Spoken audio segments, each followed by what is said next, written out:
सबसे पहले थोड़ा सा मटेरियल लें, यानी मुलायम मिट्टी आंक लें और उसे प्लेट या बोर्ड पर अच्छे से फैला दें। ध्यान रखें कि सतह एक सार हो, जिससे आगे का काम आसान रहे। अब इस मिट्टी को अपने हाथों से धीरे धीरे स्मूथ करें। हाथ थोड़ा गीला करें और हल्के दबाव से मिट्टी को समतल बनाएं। इससे न सिर्फ आधार मजबूत बनेगा, बल्कि आगे की डिटेलिंग भी बेहतर होगी।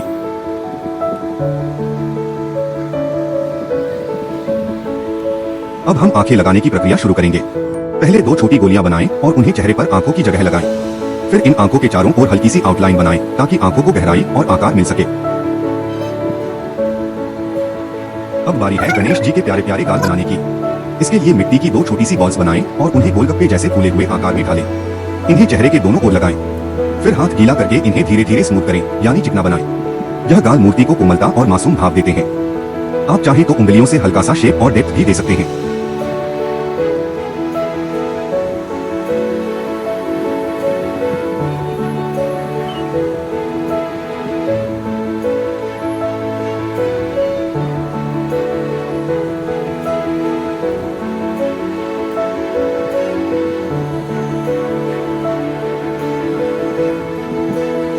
अब ध्यान दें कि मूर्ति के किन किन हिस्सों में मटेरियल कम लग रहा है। ऐसी जगहों पर थोड़ी सी अतिरिक्त मिट्टी लगाएं। अगर मूर्ति की चौड़ाई कहीं कम लग रही हो तो साइड में मिट्टी लगाकर उसे थोड़ा और फैलाएं। इससे मूर्ति संतुलित और पूर्ण दिखाई देगी।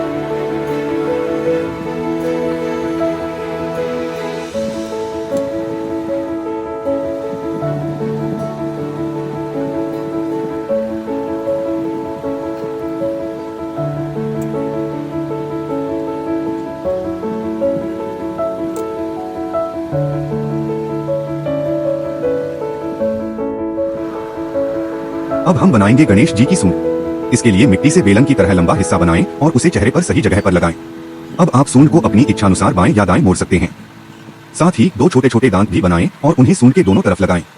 फिर हल्के पानी से चिकना करें ताकि सब कुछ अच्छे से जुड़ जाए। अब मूर्ति में सुंदरता और भाव लाने के लिए हम भौहें जोड़ेंगे। आंखों के ऊपर पतली मिट्टी की स्ट्रिप लगाएं और हल्के से ऊपर की ओर घुमाव दें। इससे चेहरा और अधिक जीवंत और भावपूर्ण दिखाई देगा।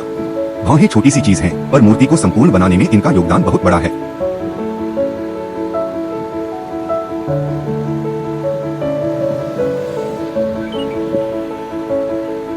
अब सबसे जरूरी हिस्सा गणेश जी के कान। मिट्टी से 2 बराबर टुकड़े लें और उन्हें कान के आकार में ढालें। फिर इन्हें चेहरे के दोनों ओर धीरे धीरे लगाएं। कानों को लगाते समय विशेष ध्यान दें, क्योंकि यह हिस्सा नाजुक होता है। थोड़ा सा पानी लगाकर किनारों को चिकना करें और सुनिश्चित करें कि ये अच्छी तरह से सेट हो जाएं।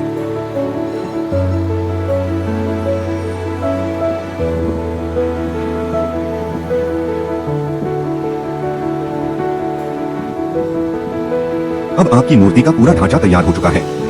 चेहरा, आंखें, गाल, सूंड, दांत, भौहें और कान सब कुछ सुंदरता से सज चुका है। अब अंतिम चरण की ओर बढ़। अब हम पेंट की मदद से मूर्ति को अंतिम रूप देंगे। सबसे पहले आंखें बनाएं, काले रंग से पुतलियां और सफेद रंग से चमक। फिर सूंड पर हल्के रंगों से डिजाइन करें, जैसे रेखाएं, बिंदु या पारंपरिक चिन्ह। माथे पर सुंदर का चिन्ह बनाएं। इसके बाद एक माला से मूर्ति को सजाएं। और इस तरह आपने पूरी श्रद्धा और प्रेम के साथ महादेव का गणेश श्रृंगार पूर्ण कर लिया है। अब यह मूर्ति पूजा के लिए पूरी तरह तैयार है।